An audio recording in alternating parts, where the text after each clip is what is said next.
Shout out to Cats Pod. A good defensive play for Montana State. Touchdown, Tommy Malone is electrifying. Welcome to the Cats Pod. What's up, Podcats? It is a night of multitasking here at the Cats Pod as we are watching the Sacramento State-San Diego State game. I am drafting in a fantasy football league, and we're recording a podcast all at the same time. How you doing tonight, Eric? Oh, I'm doing good. Just trying to will a little bit of life into Sac State right now. They're kind of falling apart right in front of my eyes. Yeah, it's not going too well for them to close out the half. That is where we are at live in this podcast. Sacramento State looked really scary at the beginning of the game. They got a little bit lucky off of a fumble. But when they were up 14-0, I was like, damn, this Sac State team might be something legit. Yeah, and they're still winning. It's just, I don't know, man. It's just kind of bad plays, really. I mean, they stopped running the ball as much as they were, and that interception they threw just a few minutes ago, that was pretty brutal. I feel like that's a good segue into some really high quality football that we saw out of the North Dakota State and Colorado game. Yeah, and I just want to preface everything I'm about to say with the fact that I still hate North Dakota State despite everything I'm about to say. Okay, you're trying to be objective at this point? Yes, I am. Well, San Jose State just missed a field goal to tie it up at half. But that was a fun game to watch. Yeah. I really enjoyed that one. I mean, North Dakota State's legit. Gosh, I hate saying that. It makes me sick. Mm-hmm. But they are really good. But honestly, Colorado had that Travis Hunter. Oh my gosh. Yeah. He is fantastic at the game of football. Oh yeah. I mean, he's a two-way player, and he's extremely good on both sides of the ball. I mean, you talk about a guy who can do it all. How do you even stop him? I don't know. And in a fairly close game, he had to make a game-winning grab. Right in the corner of the end zone. Super tough grab. Definitely being grabbed. It was, I would like to compare it to the Ty McCullough grab at the end of New Mexico. Yeah. But, yeah. I feel like we shouldn't keep going back over and over that, how we beat New Mexico, But at the same time, Travis Hunter made a similar clutch play at the end of a game, put them up. Yeah. Kind of gave them a little bit of a buffer when it was looking kind of scary for them. But honestly, like you said, North Dakota State just played like a really conservative game plan. They got a lead early, and they just did whatever they could to hold on to it. Yeah, and they lost that game, but they have to feel pretty proud of themselves, I would sure think. I would hope anyway. That was a pretty inspired performance they came out there did, and honestly, it was good, clean, fundamental football.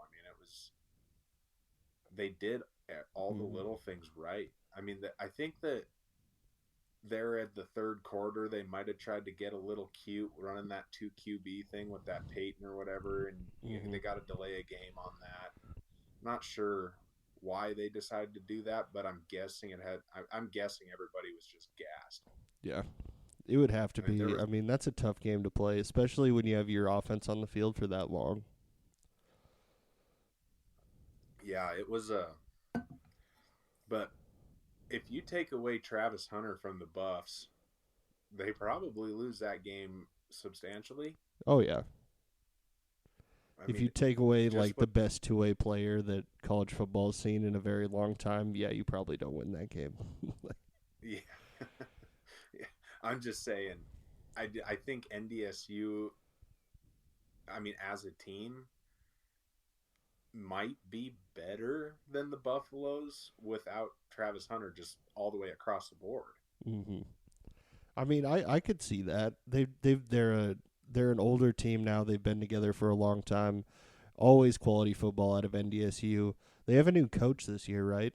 They replaced the coach from last year.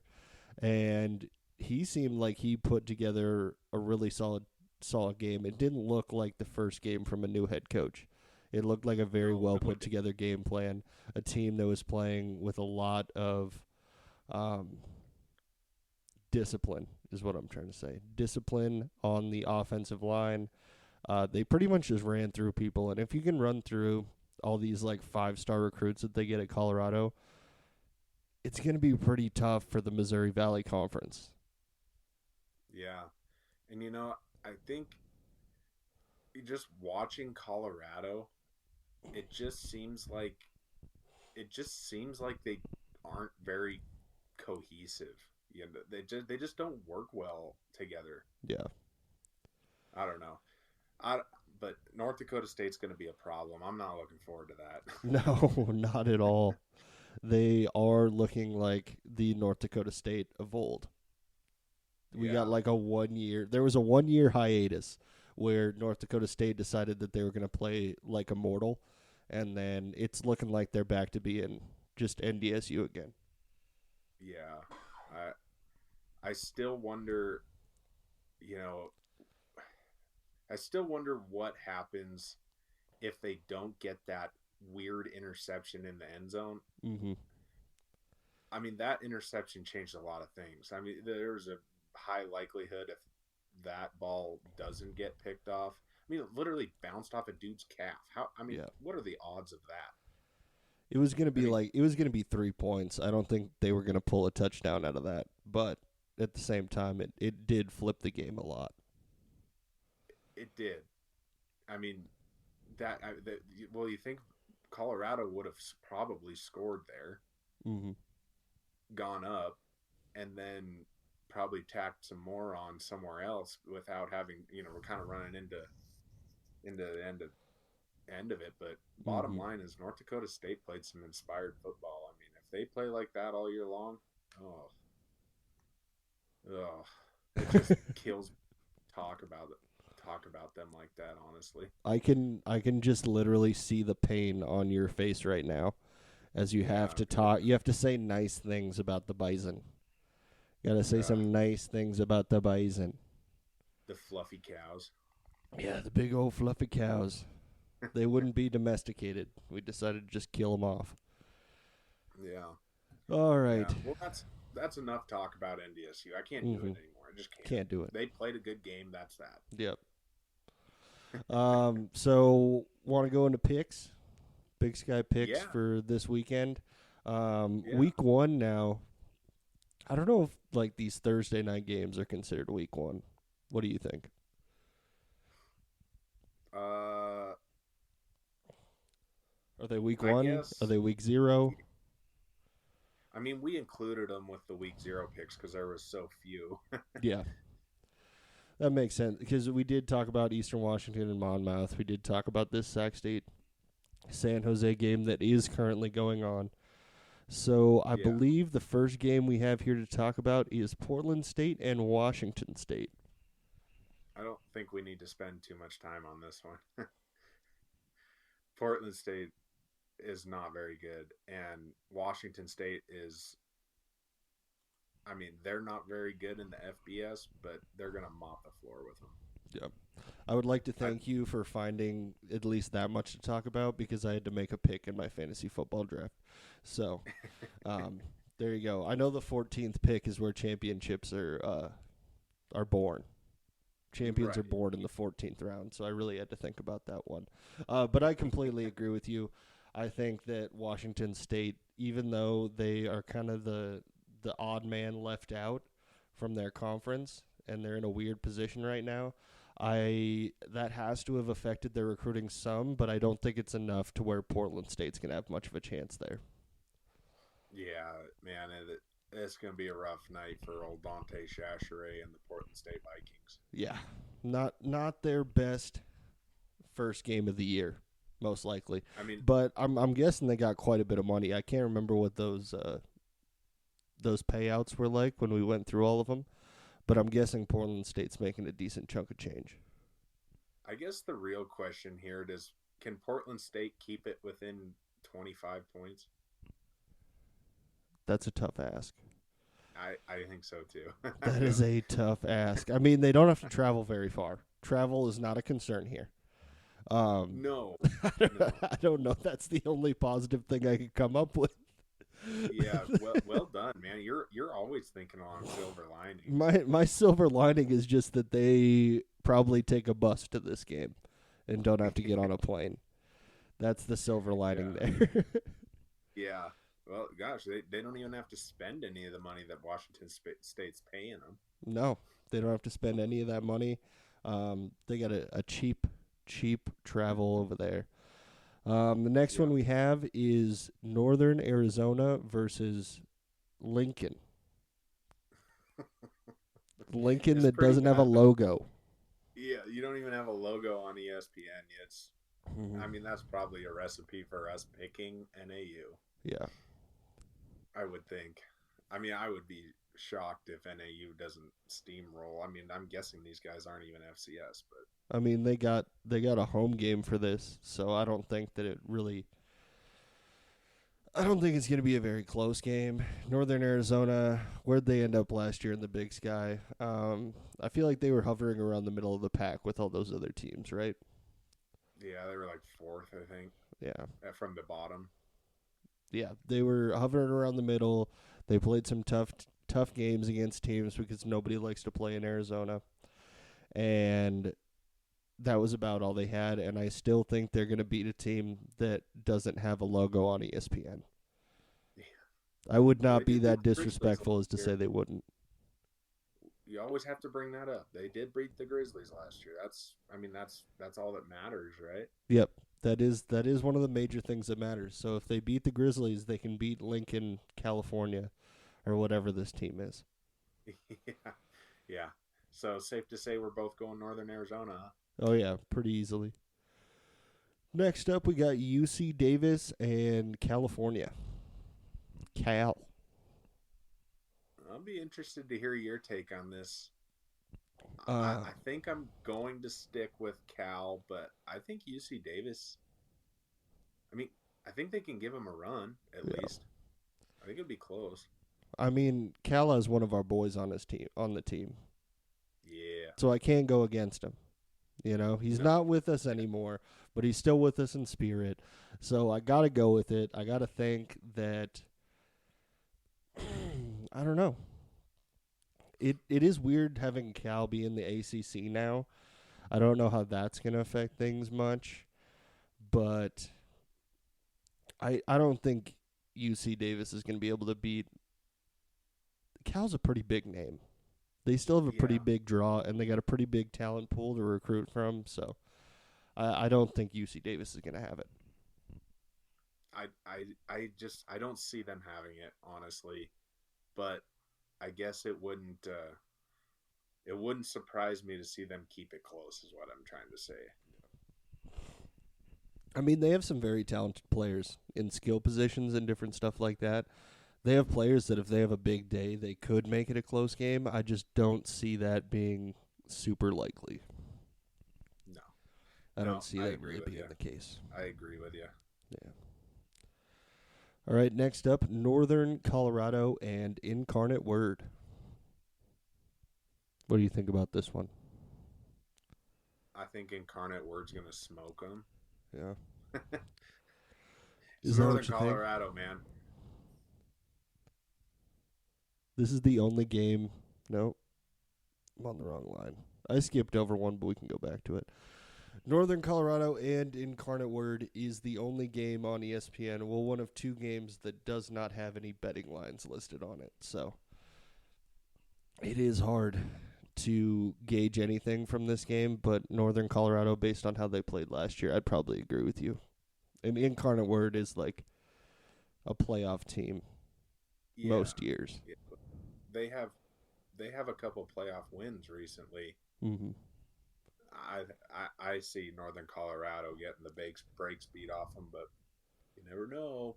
New year, new Bears. That's what I'm saying.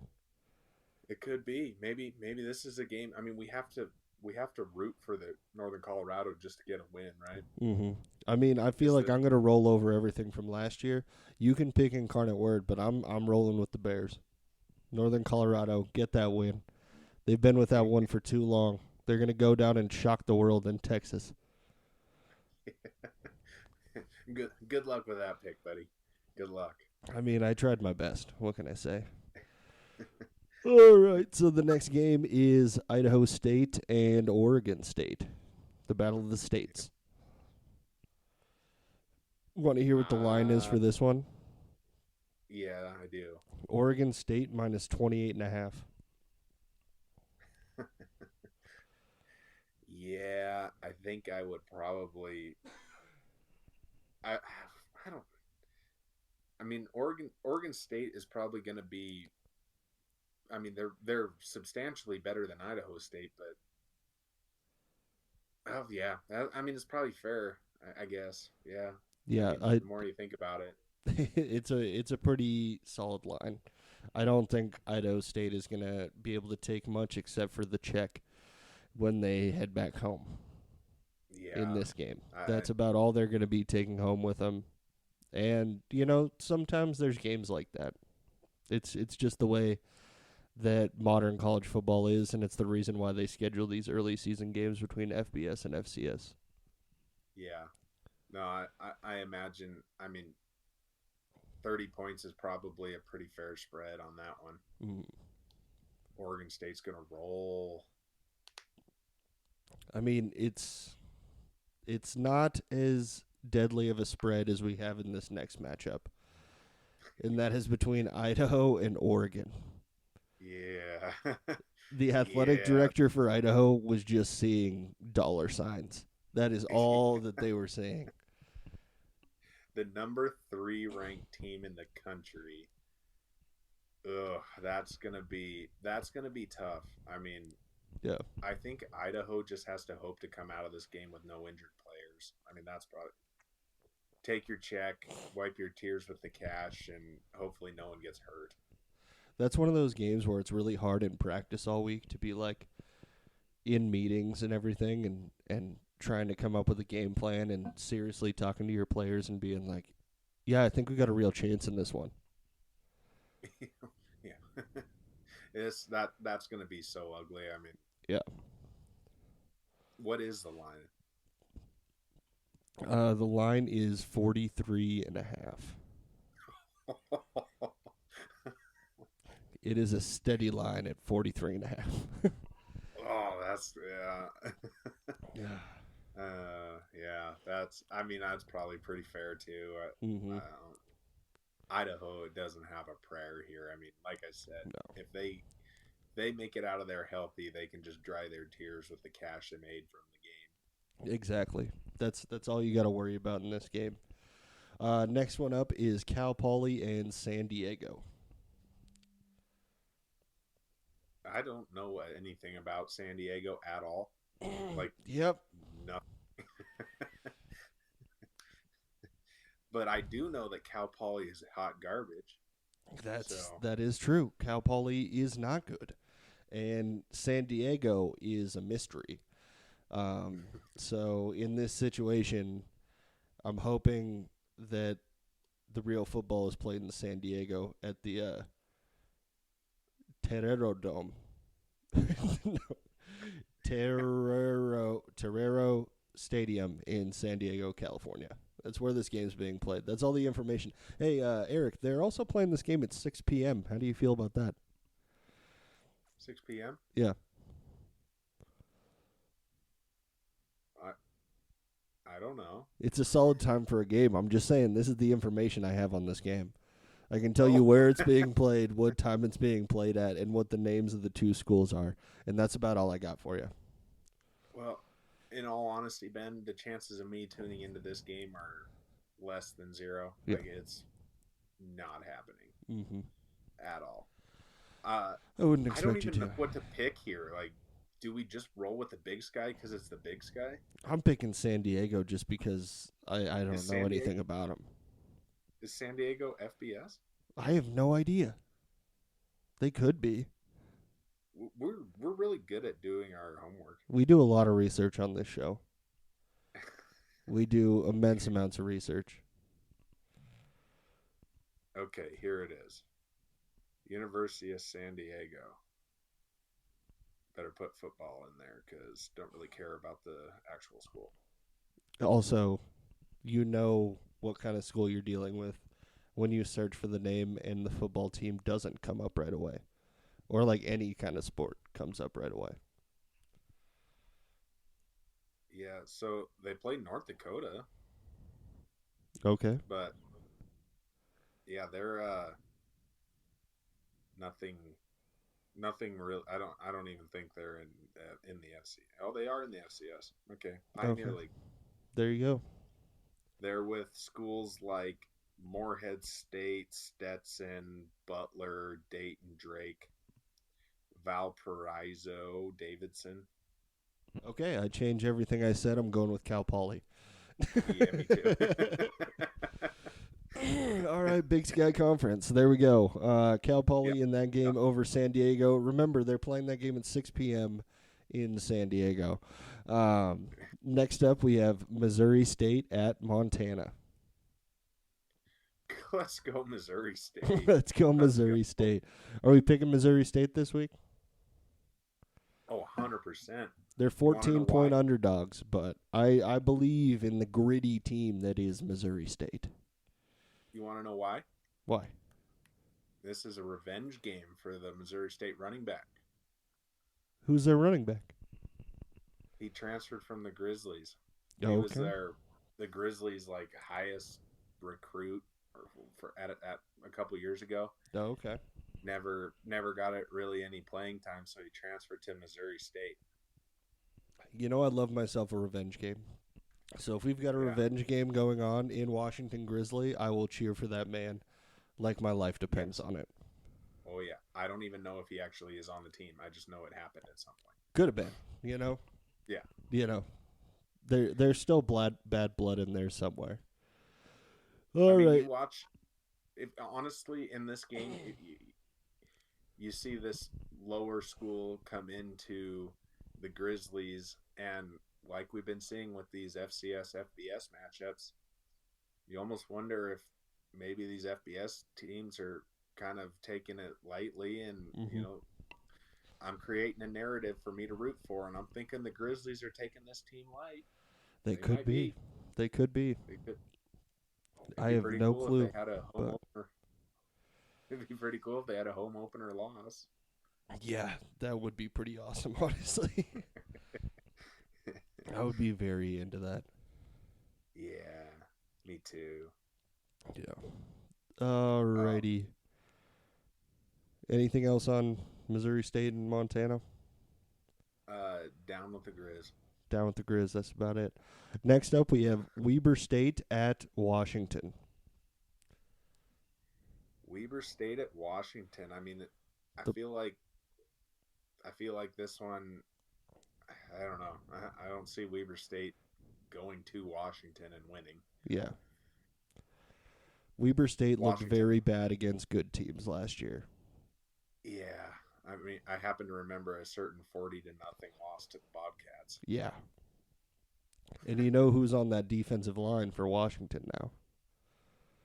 Wow, Seabass. So they thought they got away from him.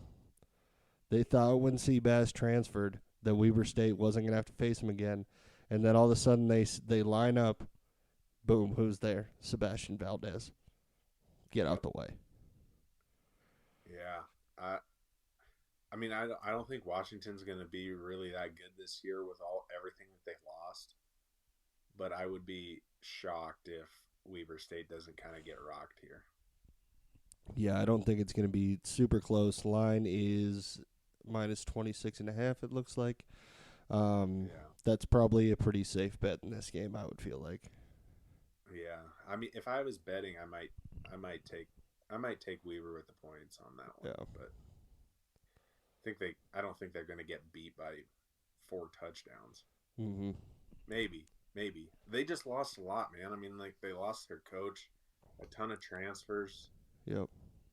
They brought some in, but I'm not convinced that they're gonna. I mean, they're not definitely not a top 25 school. So No, not quite, but I still think that Washington State's going to be all over Weber State. I don't think it's going to be much of a game.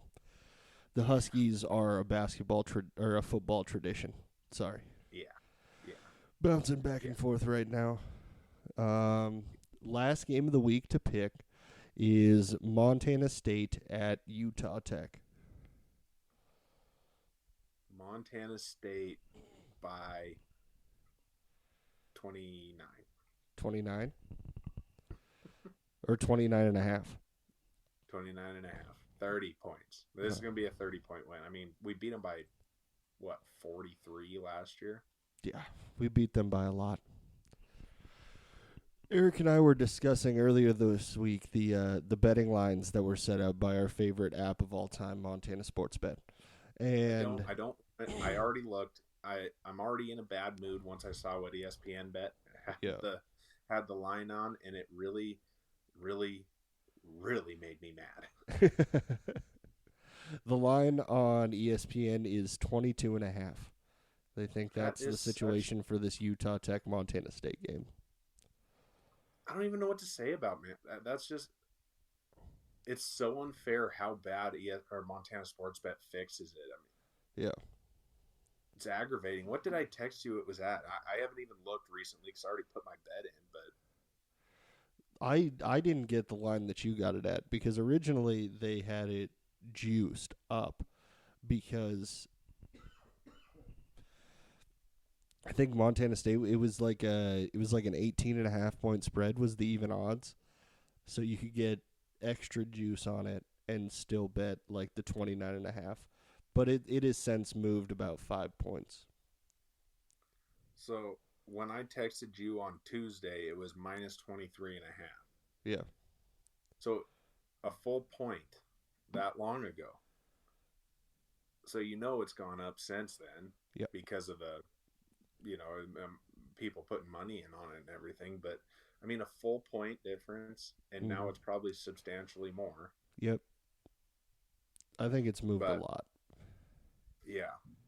Yeah, that's, I don't know. But I took them minus 27.5 because I'm pretty sure it's going to be a blowout. And over 62.5 points. Seems pretty safe. Over under on ESPN 59.5, which I would definitely take that. Over for sure. Yeah, I would take the over on 59.5. And I saw that the highest odds you are allowed to lay for Montana State was at negative 34.5. And I was still really debating whether or not I should still bet it. Yeah, I mean, I saw on Twitter a deal from, I can't remember who it was from exactly now, but they were talking about Coach Daly's locker room speech to his defense. And it was essentially 2006, Montana State's last FBS win. They go get the dub, and then they come back and lose to the lower conference, Shadron State with Danny Woodhead. Mm-hmm. And he basically just gave them a speech about how riding high and not being prepared the next week and being overconfident and all that stuff is not a good way to go about your business. Mm-hmm. So I think that was some pretty interesting perspective from somebody who's been there, done that. Yeah. So I feel like they're gonna go out there, take care of business, keep everyone healthy. I would be shocked if this game is within 30 points. It's floored. It shouldn't be. If this Montana State team is it all similar to last year's team attitude-wise? Last year's team was nobody that played around with their food. When they had a team that was way below them, they buried them early. They would be up at least 21 points by the end of the first quarter. I mean, I kind of hate to, be the dead cat here, but this win over New Mexico, I think, was so good for them in the sense that they were so heavily favored, kind of got punched in the mouth a little bit, and were able to respond in such a crucial way. I mean, they learned a lot from that game. Mm-hmm. Like, don't get too big for your britches. Just go out there, do your job, and get the win. Mm-hmm. Whatever it takes. And I'm pretty sure, the starting offense is probably going to come out, do their job, and then we're going to get to see what Jordan Reed and company can do. Mm-hmm. And they're going to run the score up. Have you heard anything injury-wise about any players coming back potentially? So the rumor is Zach Black's going to play. So, I mean, something with his knee, but sounds like he's gonna play. Cedric Jefferson is good. Scott Trey Humphrey was just cramping, so should be all right. Perfect. And Elijah Elliott sounds like 2 to 3 weeks. Okay. Any word on Julius Davis? I haven't seen anything. I don't think I think they're going to take their time with him. I mean, in all honesty, we have another full month before any. I mean, I hate to downplay anything, but any real competition. Yeah. Like, I feel like all those guys that are kind of nursing stuff, they're going to give them the absolute maximum amount of time, get them through the bye week. So Julius coming off of surgery, my guess is he probably won't play for a while. Yeah. There's no reason. It is just smarter to do it that way. Yeah. That is the right decision for sure. Yeah. So I haven't heard about JT Reed yet, but I'm kind of guessing probably be the same with him. Make sure he's 100% healthy before he comes back, because the line is so talented. He's not needed right now. Yeah. They can fill in for a bit. We do have a lot of people we can fill in a lot of different slots. Everybody on the line's so versatile. I think that was the biggest thing from the New Mexico game, was how versatile all the offensive linemen are, how they're willing to jump into different positions, and the way the run blocking was looking, it was like there was no loss whatsoever. It's like that line had been playing together for years, not minutes. Right. Yeah. So how do you feel about an 8 p.m. kickoff? I'm all right with it. It's fine. It makes it really hard for us to record right after the game, but it'll be all right, especially since I have to go to a wedding on Sunday. That doesn't make it any easier. A wedding on Sunday is just ridiculous. Yeah. A Labor Day wedding on Sunday. Yeah. You have fun with that, Buster. I'll try my best. I will try my best. Anything else you want to talk about before we head on out of here? No, I think that we're in store for a treat on Saturday if you like stress-free wins. Stress-free wins, yeah. Those are my favorite. It's also the first full slate of college football. Outside of just Big Sky Conference stuff, there's a lot of football games going on. Some of them aren't going to be super exciting, but there's also probably going to be a few that are very fun to watch. Yeah, it'll be. I mean, you finally get it. You finally get to see the who's who get out there and play a game, even if it's against quite a few scrubs. But still, you get to see some of these big dogs come out swinging. And by big dogs, I mean the Montana State Bobcats. Yep. Get to see those Montana State Bobcats once again. The line for the Cat game is now minus 2,500 money line. Yikes. And the point spread is at 28.5. Yeah, that's not fun. That is not fun. Over under is at, where are we at? 62.5. It's tough, but I think it's still doable. I'd bet it Yeah. at 62.5. Yeah, I would too. 63 points seems pretty reasonable. Yep. I'm Especially trying to remember. Did we put up 83 last year?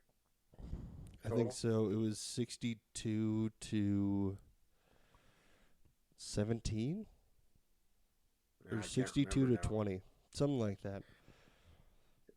Yeah, it was very, very fair. Dude, Sac State is just falling apart. Yeah. This is ugly. I think that's the final thing we need to report on the Sac State game. Actually, Yeah. I mean, it's still a very close game. It's just such an ugly game that it's hard to pay attention to. It's hard to even Well, want San to Jose- actually watch this. San Jose State drove down, scored a touchdown immediately to start the third quarter, and Sac State just fumbled the ball right back to them. Yeah. Inside their own 50. So, yeah. San Jose State is looking good. Also, Was there just another fumble? oh my gosh, the quarterback got lit up. But yeah, okay. Another fumble. Sac Now State Sac State has the ball again. Looks like they're gonna win. Yeah. You know. Yeah. This is I why just we don't wanted live to- stream the games, because we're constantly like, oh my god, this is over. Yeah. Oh, he got smoked. Oh man, yeah, no doubt that's a fumble. For Dude, sure. I gotta talk some crap about San Jose State's stadium. This is pathetic. Yep. I mean, I'm sure they're gonna inflate their attendance numbers because the stands are not very full, and Yep. they don't even go on an entire side of the field. Yeah. That doesn't look like an FBS stadium. I bet the Cat Stadium has more capacity than that. I would definitely guess that it does. They have Yeah. better uniforms, a better logo, better everything. They also have better football players, I bet. Yeah, they have better football players, and they are from a better state. So The way that the Big Sky teams have played against the Mountain West, it really invigorates my confidence in the Bobcats or the Grizz moving to the Mountain West, or both, and becoming FBS one day. Because as it sits right now, I don't think that they would be bad at all. I think they might even be top half of the conference. I'm just from the small bit I've seen this year, the Cats and the Grizzlies could both right now probably be 3 wins minimum in the Mountain West. Yeah. I'm saying more than that. 3 wins? Yeah. You think we only pick up 3 wins in an entire season? I don't know, man. It's tough to tell. I mean, I'm talking about if you took the teams we have right now. Yeah. That's what I'm saying. Maybe more. Maybe. I'm Mr. Hot Takes today. Yeah. The Cats and the Grizz, Yeah. top half of the Mountain West. That's what I'm saying. Top half. I'm not going to argue that. Yeah. I'm just saying a minimum of 3 wins. Yeah. It's a very hypothetical argument. I mean, there's nothing to really even base it on outside of Coming how from an terrible this is. overconfident Cat fan right now, I'm saying the Cats could beat San Jose State, New Mexico for a fact, Yep. Hawaii, and Wyoming. There we go. There's 4. There's 4. There's 4. Colorado Minimum State. of 4 wins. Colorado State. Colorado State did. Oh no! I could see that. I could see him beating Colorado State. Yeah, there we Colorado go. They're barely beat Colorado State last year. And gonna NDSU go just through the got list. barely beat by Colorado. Yeah, it took a pick 6 or whatever. Yeah. Yeah, we're going through that list, and we're just all of a sudden we're undefeated. All of a sudden, we're undefeated. Exactly. It's like how the beginning of every single season works. Ooh, yeah. What a rabbit hole to go down. There you go. Anything else you want to talk about before we let everybody go? No, I think I'm good. I'm good. Alrighty. We'll look forward to a Cat game this weekend. Oh, yeah. Make sure you guys rank this 5 stars. Rate this 5 stars wherever you are listening to it at. Please be sure to follow us on Instagram and X at CatsPod. And just make sure that you have a beautiful end of your week going into this weekend. I think that's the most important thing here. Adios. Adios. See you guys.